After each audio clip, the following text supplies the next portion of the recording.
Hello listeners and welcome to the Montel Weekly Podcast, bringing you energy matters in an informal setting. My name is Richard Sverrisson and I'm joined today by Brun Ellefsen of DNV. We're standing in the lobby of the Hotel Okura in Amsterdam, so listeners, apologies for any odd noises you may hear in the background.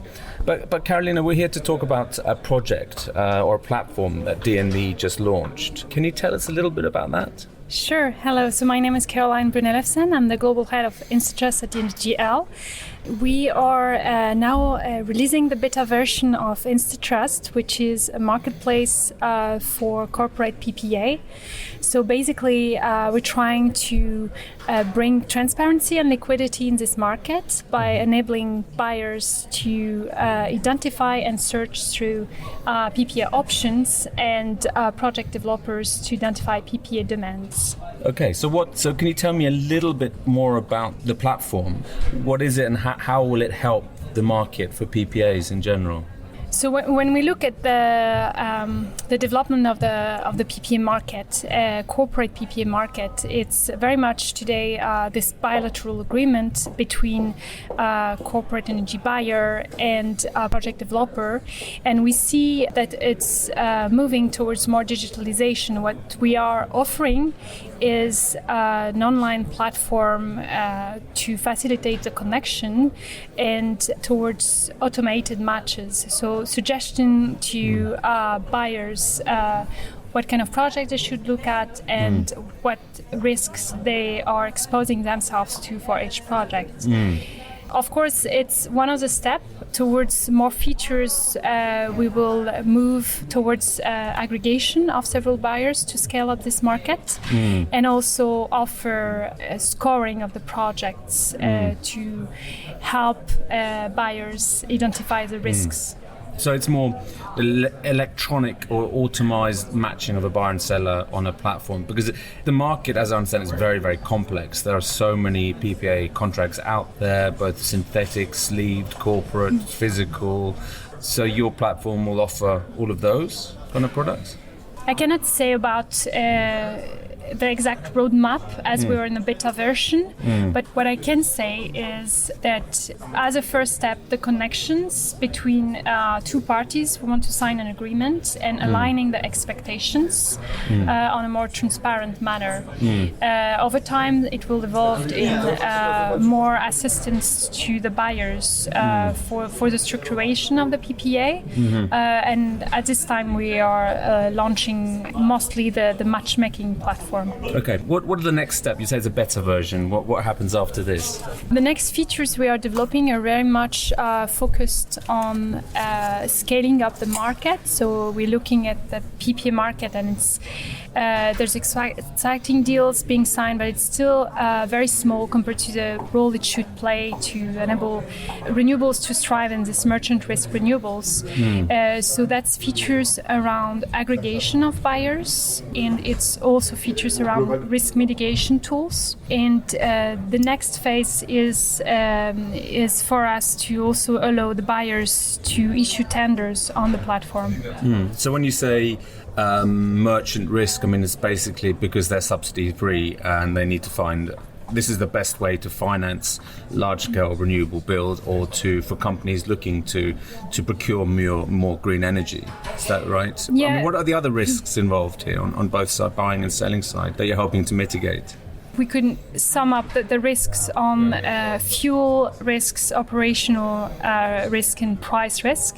So when we're talking at the fuel risk for renewables, it's mostly about the intermittency, the variability of the resource. So looking at what kind of structure buyers agree with, so pay as generated or pay as consumed.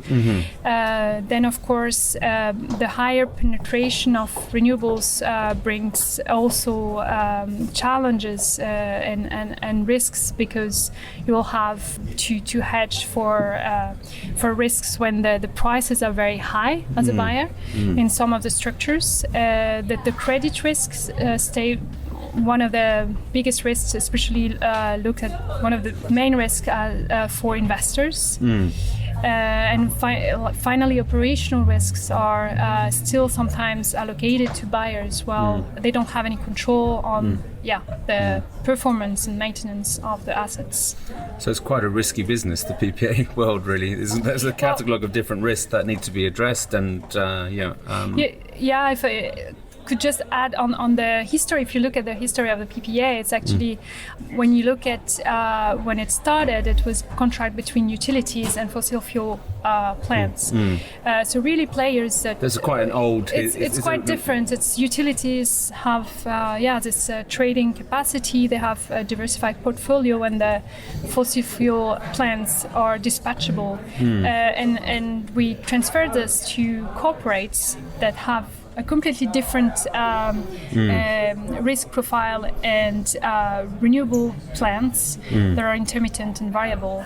And of course it has been adapted in some ways, but the fundamental risk allocation hasn't changed, and that's a big issue for the market to scale up. What is the role of utilities at the moment then in a platform such as yours? Because they're often, I mean, I suppose it depends on the type of PPA, but what's their role? We consider any counterpart selling renewable energy as a participant on our platform, so you can join as sellers. And of course, over time, as a platform business for PPA will mature, there could be more users to those platforms, including the traders, utilities, other kind of service providers that want to join and offer the services on the platform. But currently, we open it to buyers and sellers of green power. And what kind of scale are we talking here? I mean, what are the numbers? Are there sort of, anything from 1 megawatt to 500 or? Yeah, we're more focused on utility scale or quite large projects, because it has been the kind of companies who supported us and tested the platform with us. But if we want this kind of platforms to play a role in scaling up corporate PPA, it has also to be smaller projects for smaller buyers. Which will then be aggregated as well, or there's a role for the aggregators to come in and offer?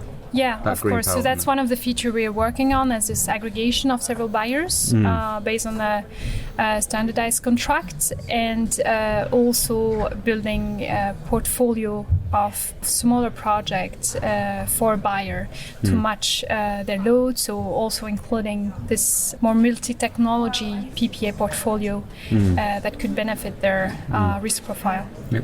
Where do you see yourself being active? Which geographical areas are you looking to grow in, or to develop the product in? So the platform. But being at the resource now, it's very much European customers we are starting with for this beta version. There's no restriction on the features in terms of geography, but of course we see some of the markets where conditions are more beneficial for corporate PPA, and it's more likely that it will take off. What markets would there be? Beyond Europe, there's of course the US, where there's existing similar solutions. That's quite booming anyway, isn't it? Yes. In the PPA? But I mean, I'm thinking more in Europe, which countries in particular do you see most potential in, or? Well, UK, Spain, Italy, Netherlands, and then we're looking at France and Germany very carefully. Of course, there's some regulatory barriers that needs to be removed, but a lot of discussions in those two countries, and a lot of also advocacy to remove those barriers. We'll come back to those barriers, because I think that's quite an interesting development. Removing those is going to push the market even further, isn't it? But I think my next question was really going to be about the competition. I mean, we've heard here at this conference in Amsterdam, there was 3 platforms offering similar kind of PPA deals or possibilities to match buyer and seller. Would that be a correct understanding of it, that it's becoming more of a competitive space? I think slowly, but it's also a very good sign. It's very healthy. I think to have several solutions being pre-launched or launched today is good. And it's also very interesting to see that each company behind this PPA platforms come from a different angle. So we are a technical advisor, we're third-party independent advisors. Some are providing materials, others are more startup technology with no previous experience in energy. So I think having different background also brings the priority for the features on different levels, and that's interesting for the market. For sure, because there has been a lot of discussion about the complexity of the deals, the length of time it takes to complete the negotiations. But would platforms like yours then cut this right back? A, add to transparency, and B, cut the time it takes to reach such a deal? That's really our hope and our vision. I think a lot of the informal discussion between buyers and sellers take times, and also a lot of time is spent on aligning expectations, revealing the preferences, and that could be time saved using platforms like Instatrust. And then there's, I think we're still at a phase where there will be structuration and negotiation offline. I think it's important to mention that we're not at a stage where any of those platforms offer a fully digitalized experience and tradable commodity for the PPA. But it's not from tomorrow anyway. But not for tomorrow. But it's a step-by-step approach, I guess. Sure. And returning to those regulatory barriers or the obstacles to really push this segment forward, what are they? I mean, they're different in different countries, but you mentioned Germany and France. Maybe we could start with those. Both in France and Germany, the transfers of geos are not allowed if projects receive remuneration subsidies. And that's a big issue because, of course, the incentive for corporates is quite low if they don't get this certificates. And another regulatory issue that is a lot discussed during this conference is the cross-border PPA, where we need to facilitate those deals and especially the transmission line availability on the long term to allow cross-border PPAs and allow the most effective deals for buyers.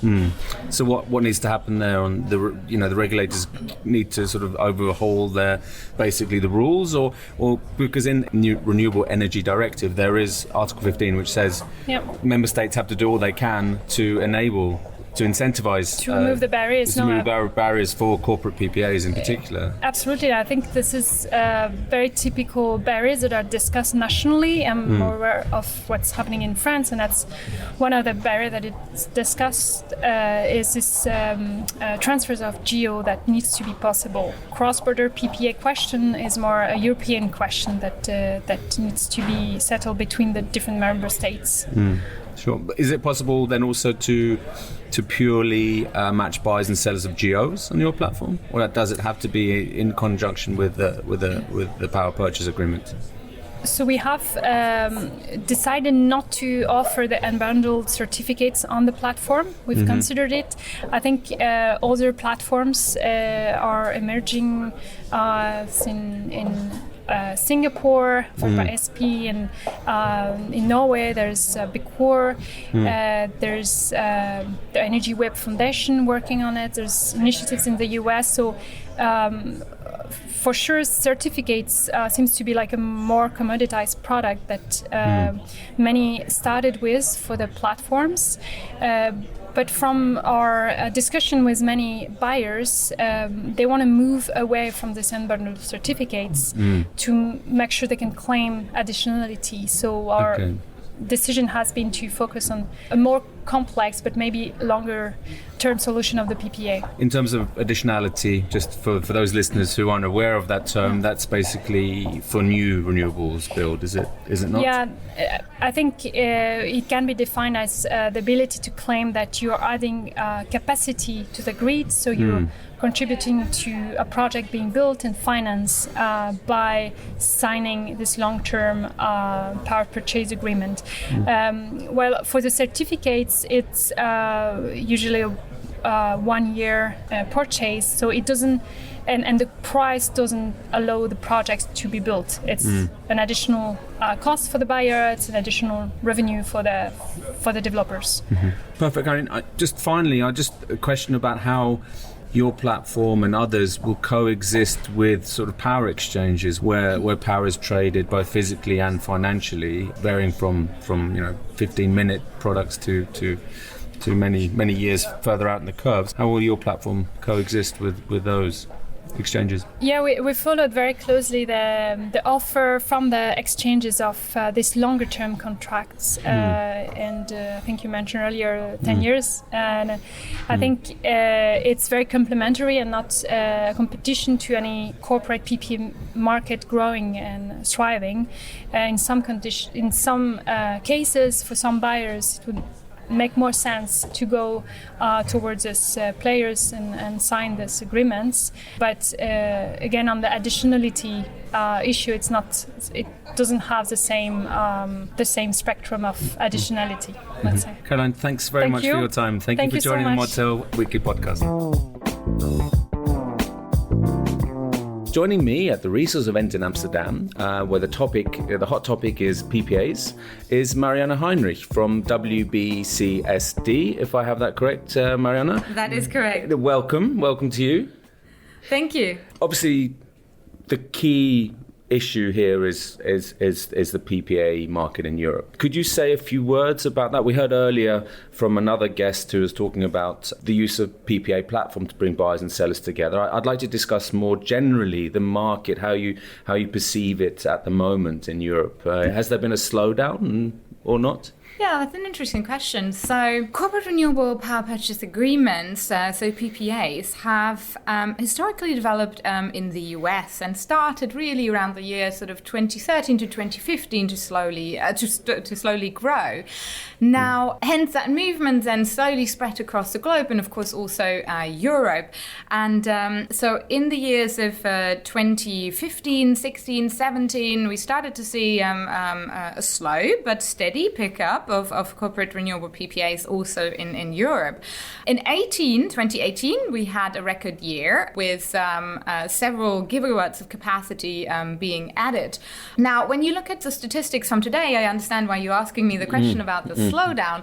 And really, I don't think we're seeing a slowdown as such. I think we're actually seeing that a lot of corporate buyers are learning, and hence they are taking a little bit longer to sign their deals because as the market is maturing, we see more innovative deals. But obviously, as you're doing them for the first time, they take also more time to negotiate. And I think by the end of the year of 2019, we're probably going to see around the same figures that we had for 2018, maybe even more.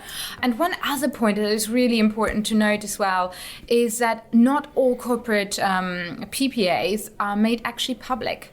So there are a few companies who may be signing deals, but because of their business strategy, their climate and energy strategy, they might decide to not make those publicly known. So they keep it quite hush-hush. Yeah. Yeah. So in terms of numbers, Mariana, could you just run through what we saw last year and what was it mainly wind or mainly solar, and what are the expectations for this year? Yeah. So. In 2015, 2016 and 2017, we saw a growth of corporate PPAs sort of between 4 to 6 gigawatts of capacity annually. Now, in 2018 then, we had quite an increase, topping out at 13 gigawatts. And that is global numbers. Now, if we're just looking at the European numbers, then it is 2 to 3 gigawatts on average over the years 2015 to 2017, then a bit more in 2018, which is sort of around 4 gigawatts. And to date, in 2019, we have 1 gigawatt, and that is figures as of the middle of September 2019. So I expect that at the end of the year, we're going to be hitting again a number between sort of 3 to 4 gigawatts for the European market. Looking further ahead, we think that corporate renewable PPAs are a great method for companies to source renewable electricity for their operations. Equally, they're not for everyone. So there are other alternatives like on-site solutions that could be made in a direct investment or in a corporate PPA. There's also the purchase of guarantees of origin that is an option for some corporate buyers. And equally, some companies may decide that they prefer to work with their local utility and think about how the local utility can actually offer them a green tariff for their operations. So it doesn't have to be a PPA, you know. But these are quite complex, both contracts and negotiations. Is there a case for saying that these should be simplified? Yes and no. Okay. So really, it depends on what type of company we're talking about. So if it is a small to medium company, then their appetite to sign complex deals and negotiate for 6 to 9 months to have one deal signed is not going to be high. So for small to medium companies, we hope that standard corporate PPA agreements will become easier. However, there will always be risk involved, and every company has to evaluate those risks against the opportunities and benefits that they do bring. So yes, we do need simpler deals for those companies. Equally, I think when we're talking about big multinational companies, then they often have a very strong business strategy, climate and energy strategy, and sustainability strategy that determines how they want to source electricity for their operations. And hence, some of them might decide that a standard deal is the right thing for them. And others may see that they need something a bit more specific that really fits to their operations, fits to the time of the day, for example, when they source the most power, or also fits to their sustainability story. And what we often forget actually is, if we're looking a little bit beyond Europe, that when companies are sourcing electricity for their own operations, then often that doesn't only benefit their own operations, but also the people that live, for example, in the community around them. So many companies, when they are sourcing electricity in economies that are just developing, then they wouldn't only look to supply their own operations, but also see how they can help the local communities with supplying power to them. And hence, these type of considerations will also influence the decisions that corporates take. Sure. What are the current barriers, preventing the growth of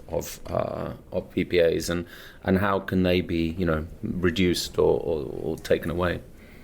In Europe? In Europe, yeah, specifically in Europe. In Europe, we have, I think, 2 big barriers that, if removed, would unlock the potential of corporate sourcing of renewables even further. The first one is around regulatory barriers. So we now have at the European level the Renewable Energy Directive number 2 and RED 2, and hence that enables or gives a framework for national regulation to adjust in line with that European directive. So there the barrier is really how quickly and how thoroughly will the European countries implement the European regulation. And, some of them are already compliant, others are not compliant at all, and hence it's going to take a little bit of waiting and seeing on who will be the markets that are implementing it first, hence opening up to give more choice for corporate buyers to purchase electricity there. The second item that is really important to unlock the potential of corporate sourcing of renewable electricity is European market harmonization, because ultimately what a company wants to do is supply their operations. Now, While country barriers, country borders, of course, exist from a political point of view, the electrons flow throughout Europe without consideration of where a country ends and starts. Of course. And hence, the different market prices that we're seeing across Europe make it difficult for companies who have, for example, a load in France to supply that with power from Spain. And as companies are trying to purchase for their operations from different facilities across Europe, or maybe even try to purchase from just one facility, like a big asset in one location, and supply several of their European country loads with that, it really comes down to how different are the market prices of those two locations. And I'm not necessarily saying that it is a corporate buyer who has to take on that risk and manage that risk of the different market prices. It could also be done by the developer or by a third party, but it's going to be, there has to be one party who deals with that risk. And hence, that is one fact why we see not so many what we call cross-border PPAs in Europe to date. Now, if market harmonization will increase, and there's various factors of how that could be achieved, an increase in interconnection between countries is one of them, then that risk will not go away, but it will become smaller. So that was going to be my next question, really, is part of the whole energy union and what the Commission is trying to do with the clean energy package is also to boost cross-border links and cross-border trading of electricity and gas. But sticking with electricity, so that then what you're saying is the barrier to doing similar moves in PPAs are the price differentials and the price spreads between the different markets. Are there other barriers preventing that from happening, or how do you see those barriers being removed? Yeah, so number one barrier is the market price differences, and ultimately those apply to what we call virtual PPAs in the form of a basis risk or a hedge risk, which means exactly taking away the market price differential, so that the corporate buyer, who, assuming that corporate buyer wishes to have a hedged electricity cost for them, then that is the biggest barrier. Now, there is a second one that particularly also relates to virtual PPAs when it comes to IFRS accounting. So IFRS... Lots of jargon. Yes, lots of jargon. and abbreviations. But yeah, absolutely. I think that's an important point, though. Please go on. So IFRS is the accounting standard, the international accounting standards that typically European companies would be applying. And a virtual cross-border PPA will introduce effectively derivative accounting into a company's accounting under IFRS. And that is often something that a CFO may or may not be feeling comfortable with. And hence, some companies to date have decided that is something that they are not willing to take on. But as I said, it is related to those companies who are under the IFRS accounting standard. Other companies, for example, particularly ones that are under the accounting standard used in the US, GAAP, another short abbreviation here, will have an easier time because there it doesn't necessarily immediately lead to derivative accounting. So there are many different types of PPAs, and what we're hearing at this event here in Amsterdam is a lot of talk of physical and virtual. How would you explain that difference to the man on the street then, for example? Right, that's a good question.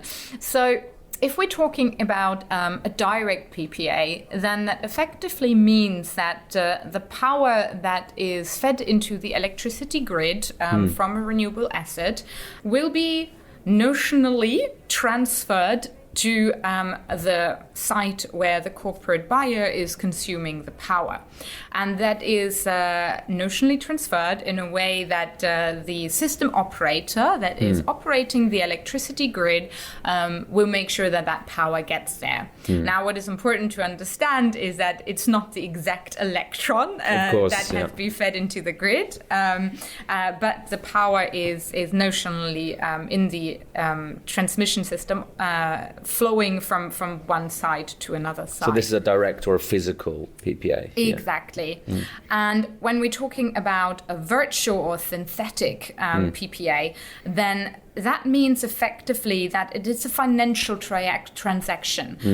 So there is no notional flow of power from A to B, but it's simply a transaction that companies are designing to hedge their electricity cost. And so the operator will further on, the renewable asset operator will further on feed the power into the grid, but will receive a price from the local wholesale market for that power, while the corporate buyer will keep on buying electricity from their local provider that they have always bought electricity from. And then the two parties will settle the difference between the two prices and the agreed PPA price in a way that the corporate buyer as well as the renewable asset developer have made a hedge for their position. Okay, thank you very much. I think the man on the. I think you did it very well. You explained it very well there, Mariana. Finally, just could you say a few words about your organisations? So WBCSD. What does the company do, or the organisation do? So the World Business Council for Sustainable Development is a global CEO-led organisation with over 200 leading businesses who are working together to accelerate the transition to a more sustainable world. So what does that effectively mean is that we're trying to help our member companies be more successful and sustainable by focusing on the positive impact for their shareholders, for the environment, and for societies. So in short, we're trying to make sustainable business also the most profitable business. Okay. Perfect, Mariana. Thank you very much for joining the Montel podcast. That's all for this week, listeners. We will be in Paris next week talking about French nuclear issues. So that's all from me. Goodbye. And goodbye. Yeah. And please follow us on Montel News and also on social media such as LinkedIn and Twitter. You can subscribe on Spotify and on Apple Podcasts.